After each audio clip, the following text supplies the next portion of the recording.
Welcome to the Fire and Earth podcast with your hosts, Jason Mefford and Kathy Gruber. Fire and Earth, giving you the keys to unlock your limitless potential.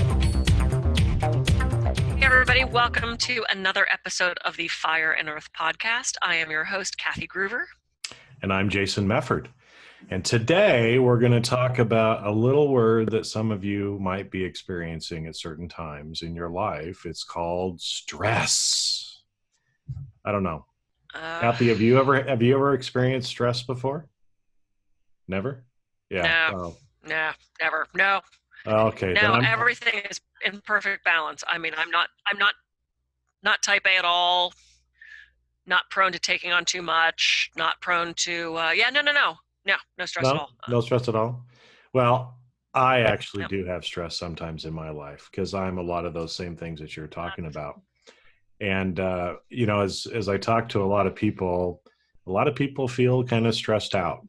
Right. And so let's go through and talk a little bit about stress, because I think there's sometimes some things that people maybe misunderstand about it.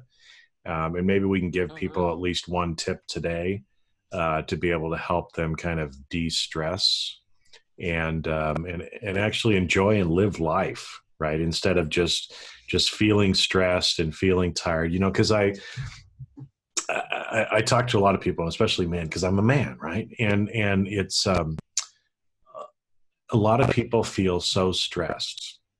They fight in traffic to go to work. They're at work and they're dealing with a bunch of stressful stuff at work. They fight traffic to come home, and they get home and they're done, right? They've just shut off. And so then, of course, their partner or their kids come up and say, hey, what's going on? And they're like, I'm done. I'm just done. Right. And so how we can help people relieve some of the stress so that it doesn't end up feeding over into their relationships or affecting them negatively at work, because I know I think you've done some research on some of the negative things that happen when we are stressed as well. So maybe you can kind of kick off a little bit and get us going to help reduce some stress in people's life. Yeah, absolutely. I mean, this is my topic, so I could go on for 4 hours actually, which we don't have time for today. So we'll just do a little bit of it. The first thing that I love to do is to define stress, because we've all felt it, but we often don't really know what it is. And stress is a threat, real or imagined. It's a perception that demands are going to exceed our resources. So it's that feeling of, oh my gosh, this thing is too big for me to handle. And what I like about that definition is it's a perception, which has to do with those thought forms, or it's an imagined threat. And, if you're walking down a dark street and someone jumps out at you, yeah, that's a real threat. And you're going to mount this fight or flight response for that. But if on Friday afternoon your boss says to you, I want to see you first thing Monday morning, well, one, probably there goes your weekend. And two, is that really fight or flight worthy? Is this that kind of threat that you need to mount this major chemical and biological response to? Well, no. But unfortunately, that's what we do.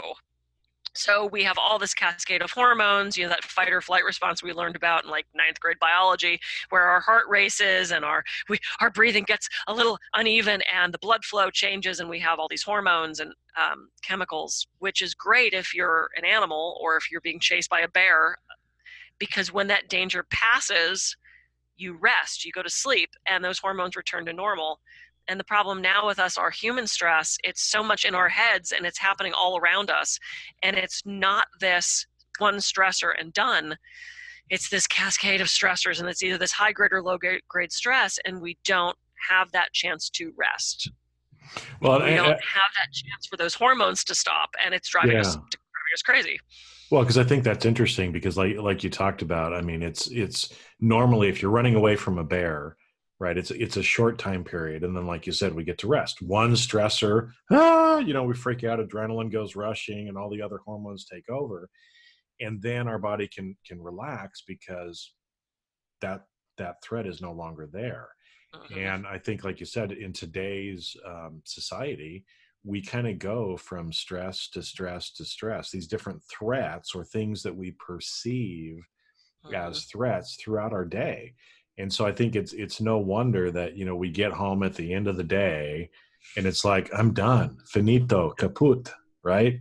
It's because we feel like we've ran away from 20 bears during the day, because we're not kind of thinking about, and I love what you said, it's where we think our demand exceeds the resources, because I do a lot with companies in managing their risk, which again is threat responses and other stuff. But I think that's a great way of thinking about it, that we feel like we're not going to be able to deal with this because we don't have the resources it takes, right, to deal with it, which again is kind of unlocking the potential as well, because there's a lot more potential within inside of us than what we believe, right? I mean, there's stories about people lifting a 2,000-pound car off of a child, right?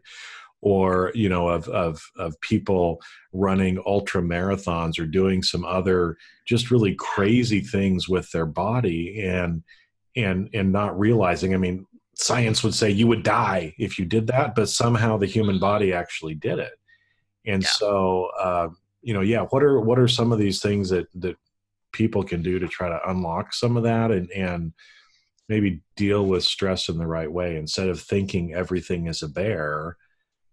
How do we kind of match between the two and kind of respond to those stressors? Sure. Well, and I think the first thing to recognize is that stress isn't the problem, because we can't control any of that stress. We can't control the traffic. We can't control the boss. We can't control the long line of TSA. All of that stuff is out of our control. So as soon as we stop trying to manage, well, we have to manage things, but stop trying to change and control things that can't be changed and controlled, we're going to be better off. The only thing we have control over are our thoughts and our responses to these things. And so often when it comes to stress, we have a reaction. We have a knee-jerk reaction. You're overreacting. Well, we don't want to be reacting. We want to be responding. We want first responders. Nobody has ever accused us of over-responding. It's like, it's that reaction. And the responding, that takes a pause. We'll get to the pause in a second. But it's this, it's this perception, and we can focus on whatever we want to focus on. I mean, you're looking at me right now. You can focus on me. You can focus on the frame. You can focus on the plant, the Buddha. There's all these things in our view that we have the ability to choose what we focus on. And so often we're choosing to focus on the negative thing, which we're sort of primed for because it's a protection mechanism, but we also let our thoughts go crazy with those perceptions. And we start to build up stories around these perceptions, so that when the boss says, I want to see you first thing Monday morning, all weekend long you're thinking, oh, what if he fires me? I did a really bad report last week and I was late I was 5 minutes late that one day because I had a flat tire, but he never understand. And suddenly we've spiraled and we've built up this entire story in our brains, and our brain doesn't recognize that that's not actually happening. So we're putting ourselves back in that stress response, and it becomes the self-perpetuating story of negativity. And just, I pulled up my very handy list of warning signs of stress. You've got these physical symptoms of headache, stomach ache, sleeping problems, back pain, tight neck and shoulders. As a massage therapist, I see so many people still having all these physical symptoms. Smoking, drinking too much, grinding of teeth, being critical of others is a sign of stress. If you're being bossy, if you're being a bully, that can be a sign of stress. And here's a couple of the ones that I think are really key. Is forgetfulness. Sometimes it's not just, oh, you're getting older, you're stressed, your brain is thinking about something else. Memory loss, inability to make good decisions, thoughts of running away, you lose your sense of humor, you start to not take pleasure in those things you used to take pleasure in. And it's so funny because I do a lot of radio shows as a guest, and I was talking to this radio show host, and he said, hey, Kathy, can you go over some of the warning signs of stress? And I said, yeah. So I went through like 10 of them, and it's dead silent on the other end of the phone. We weren't video, so I couldn't see what had happened. And I finally said, hello? Because, nothing's better on live radio than dead silence. And he finally says, oh, no. And I had called into the show. I said, oh, did we lose our feed? Are we off the air? And he goes, no, I'm stressed. I had no idea. Yeah. He didn't recognize that those signs were an indication that the body's going, help, help, I'm in a stress state. He took it as, oh, well, I'm just getting older, or, oh, well, my shoulder always hurts. Our body finds this homeostasis and tells us that these things are normal. They're not normal. So if you're starting to have warning signs of stress, or you see it in your coworker, your boss, your family, your kids, it's a red flag that something's wrong and you need to take action. Well, I think that's where the awareness has to kick in, right? I mean, and that's why we have these warning signs, because if you're constantly having headaches, if you've got back pain, neck pain, you're having trouble sleeping, right? You can't think clearly. And if this is happening, routinely, then there's something behind it that you have to release, for you to get that. I remember one story, and you probably heard and dealt with things like this, right? But somebody was coming in and oh, I have neck pain. I have neck pain. You need to massage it out, or use some chiropractic and get it out. And then, the person that was helping him said, they were talking about what's going on in their life, and this person says, "Oh, John is a pain in the neck." Mm-hmm. And she's like, "Hold it. Did you hear what you just said?" Right? And actually, that again, that pain that was in this lady's neck was as a result of some relationship that she was having stress with. Yep. And when you deal with the underlying, which is the relationship, right, that the pain in the neck ends up going away. And Yep. so I think this is, especially now in today's, medical science and everything, it's take a pill, put a Band-Aid on it, is kind of the response to everything. And so, when we get a pain in the neck, you go take painkillers for it, right? Mm-hmm. Instead of maybe going back and taking care of whatever's causing that to begin with, which is where that awareness has to come in. Why am I feeling this way? Why have I been having headaches for the last, week? There's probably something else, that we need to get to. I mean, are there ways for people, once you finally become aware, to say, hold it, how can I try to figure out what might be going on and what's actually stressing me so I can get rid of that? Yeah, absolutely. And I love the pain in the neck example. I have so many clients that come in, and I even joke and I say, who's the pain in the neck? And they always laugh. They don't even have to think about it. Tends to be the spouse or the boss. Sorry. But yeah, I mean, we have these are the phrases we use. He's a pain in the neck. I've got the weight of the world on my shoulders. I can't stomach this. You're getting under my skin. My hands are full. My heart is breaking. These are the phrases we use. And I think I came up with well over 65 of those phrases in my stress book, because I realized there's this huge mind-body connection. Now, I'm not saying that we're causing our own illness. I'm not saying that everything that physically happens in our body is linked to some stressor. Don't stop going to your doctor and just sit around and ponder your stress. That would just be irresponsible. But if it's contributing even 10% or 5% to what's happening, why would you not want to address that? So I think really asking yourself those questions and getting to the root of the problem is key. And it's funny because the low back has a correspondence. I have so many low back clients in my office. Low back has to do with money issues, sex issues, and personal support issues. And I remember saying that to a guy who was having really bad low back problems. Now, he was also like a carpenter. So he's on the floor all the time. He's crawling, So it physically kind of made sense that he'd have back pain, but I brought it up because I never know what's going to hit someone when I say that. And he was quiet for the longest time. And he said, actually, I've been thinking about what you said about the sex issues, the money issues, and the personal support issues. And I said, okay. He said, I'm really worried about my business.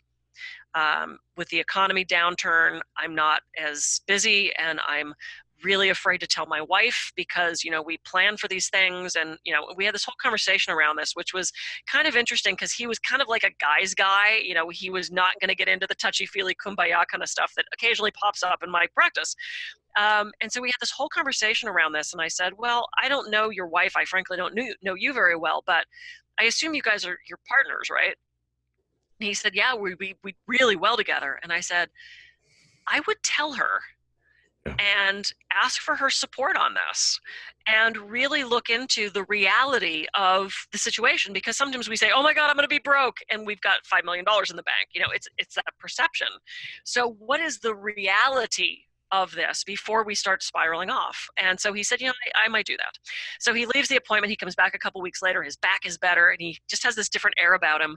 And he said, I sat my wife down, and I told her about my concerns, and we actually went through our books, and we went through our retirement, and we went through our checking account. And he said, I realized if I never got any busier than I am right now, we're okay. We're Wow. okay. And he said, but I have a question for you. I said, okay. He said, so money issues, sex issues, personal support issues. I said, yeah. He goes, why doesn't everybody have low back pain? Because we all have those 3 issues, right? Yep. And I not, said, not that I have any lower back pain. No. Yeah. But I kind of laughed and I said, because not everybody stuffs it. Yeah. And I see it coming out in the body when we're stuffing it, when we're not addressing it, when we're not going to the boss and saying, I'm really having a problem with such and such so-and-so, and I feel this anger bubbling up, and he has an ulcer, or not letting things go, or gripping too tightly, and suddenly carpal tunnel syndrome is there. And again, not to take the physical aspect out of it, if you're typing all day, sure, but there's a lot of people typing all day who aren't coming up with these same issues. So it's just something to look at. But if you're stuffing the emotion and the stress, it's going to come out somewhere. So figure out where that is. Well, that's why, because I've been amazed too. And like you said, I mean, a lot of times there really are, some real physical issues that you need to go to your doctor for.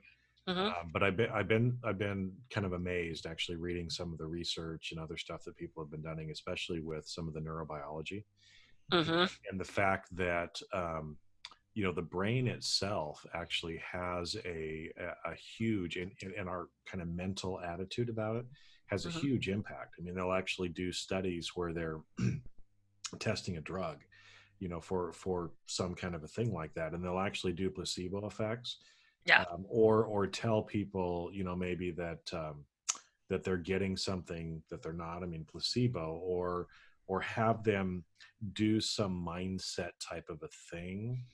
And it's amazing. I mean, often the results are the same or better without actually taking the drug. It's just showing Mm-hmm. how much our brain really does impact the rest of our body. Yeah.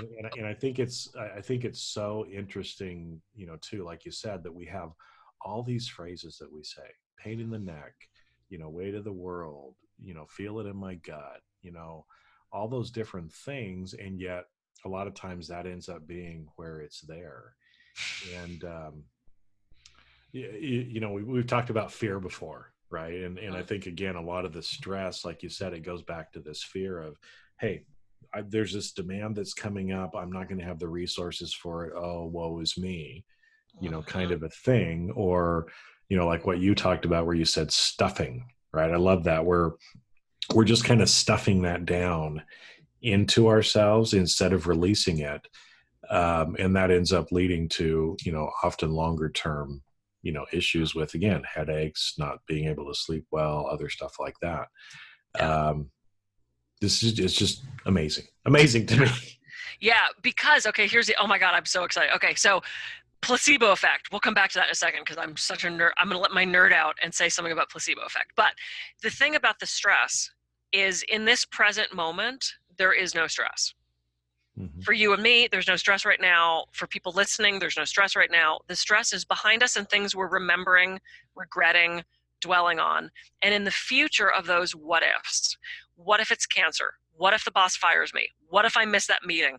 What if I don't get there on time? What if my kid's on drugs? Why are we doing that to ourselves? Those what ifs are often some future time. And you know what the future is? Non-existent, because it's always the present. Yep.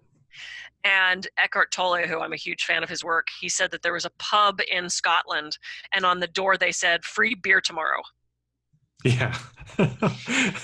which is brilliant because there's never tomorrow, and Well, so yeah. people show up and go, oh crap, it's today again, Well, so and I wondered, did people end up hanging out in front of the door too, right? So they maybe sleep out, so they could get free beer tomorrow. And then, the guy opens the door and he's like, "What are you guys doing here?" "Well, it's free beer tomorrow." "Yeah, it's tomorrow. I'll come back tomorrow." "But we've been waiting here since yesterday." I know. Well, there's no yesterday either. It's just Yeah. now. And the more we can, I know we've talked about this in every episode, no matter what we talk about, we end up going back to this idea of presence because that's so important. But in presence, there is no stress. Even the traffic that we're sitting in isn't about the traffic. It's about where we should have been 10 minutes ago or where we have to be in 5 and we're not going to make it. It's not about right there. Can I nerd out on the placebo effect? You can nerd out anytime. Yes. Yeah. Okay. So Fabrizio, oh my God, this is just, Fabrizio Benedetti is like the godfather of placebo effect. I read a couple of his books called Placebo Effect. He researches at the University of Turin in Italy, and he is a rock star to me. I would literally throw clothing on the stage if he was speaking. Yeah, right. Placebo. Yeah.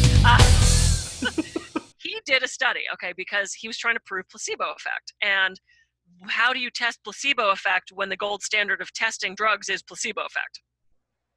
Becomes a conundrum.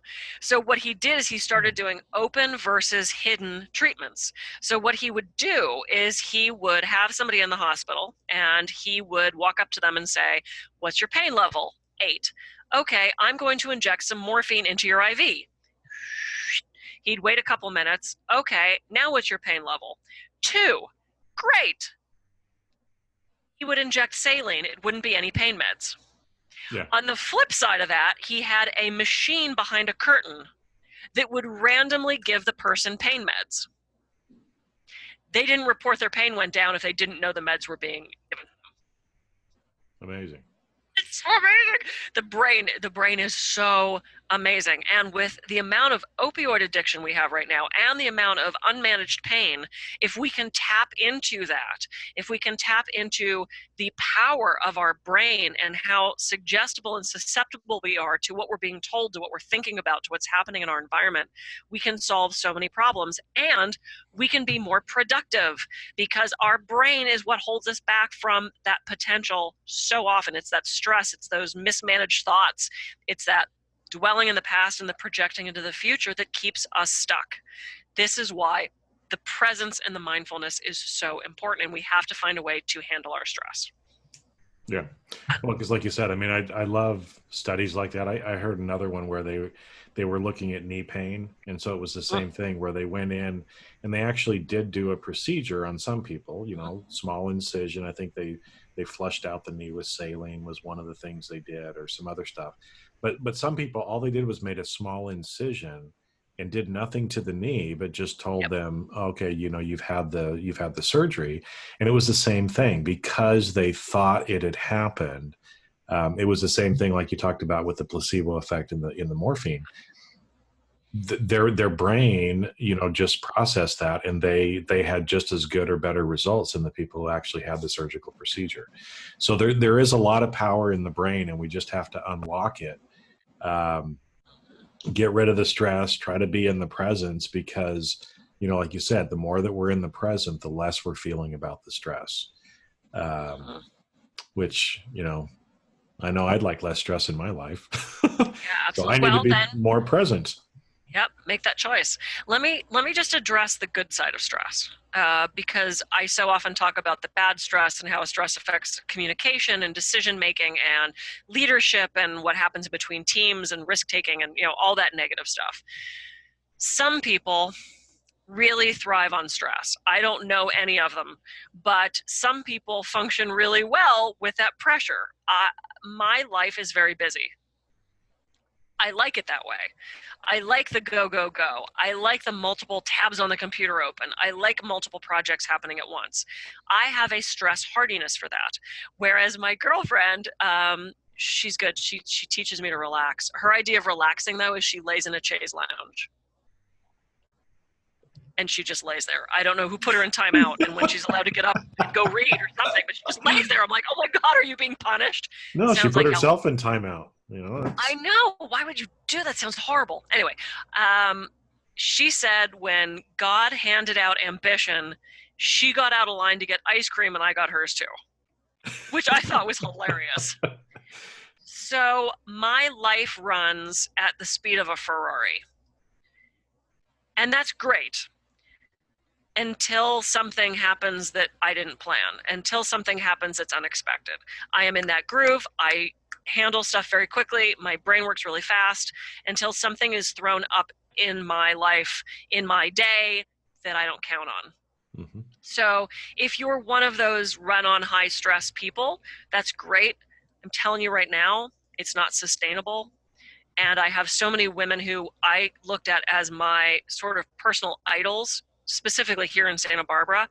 3 of them have now died from either heart issues or cancer, and one of them actually said to me almost on her deathbed, Kathy, don't do this to yourself.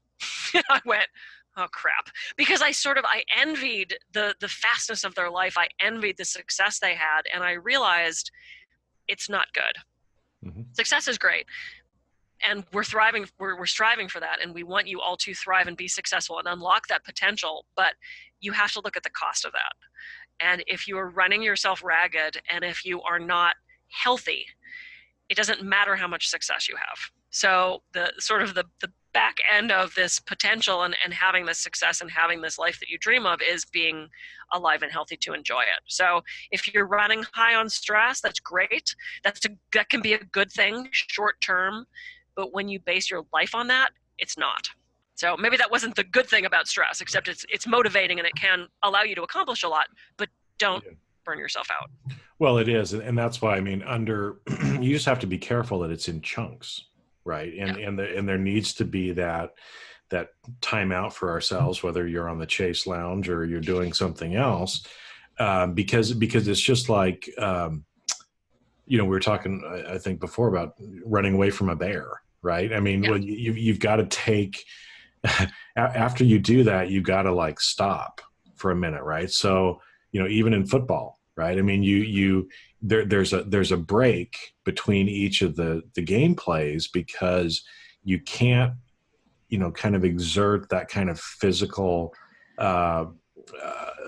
intensity 100% of the time, right? And so there always has to be that time where we stop and we do the pause, and then we go back to it again. And so, everybody's life is full. We fill it with different things, but we all have 24 hours a day, right? And, how we choose to fill it and what we choose to think about are some of the things that we do get to choose. And, the more crazy your life is, the busier you are. We all just have to be prepared for when those things happen and have some tools or techniques to try to get us through and realize, because like you said, all the success and money in the world, doesn't really do you any good if you aren't healthy, if you don't have energy, if you don't have the connections and the relationships with people, because those are the things that really make life enjoyable. And like you said, with these women that you knew on one's deathbed, nobody ever says, I wish I would have worked more. Right. And even though, again, we want the success, we have to realize success is not necessarily money. It is money to help us be able to do some things, but so much of life and what real or true success is, has a lot more to do with the connections and the way that we're helping people and making this place a better world to live. So. And having balance in that. All right, we should let everybody go and de-stress. Let me give my first technique. Now we've talked about the horrors of stress. We've got everyone like, oh my God. And here's my first technique. Close your eyes and take a breath.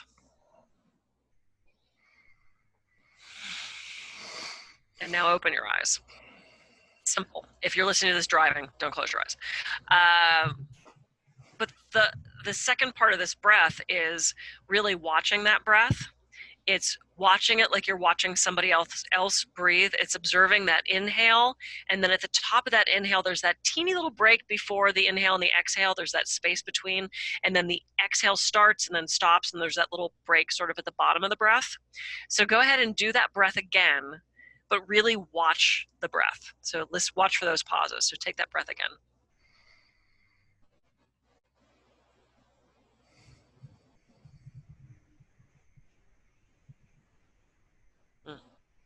Mm-hmm. That's the first technique.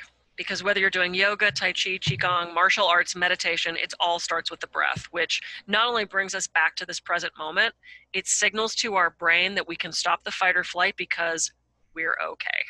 So that's your first technique. And over the course of these podcasts, over the next 5 million years, we will be building on these techniques.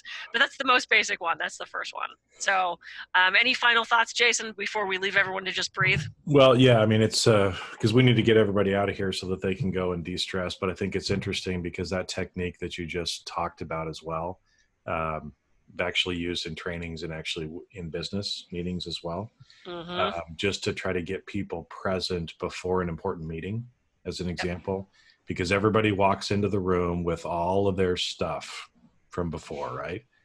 And even just pausing for 5 seconds, 10 seconds, and just have everybody take a couple of deep breaths allows yourself to kind of become present.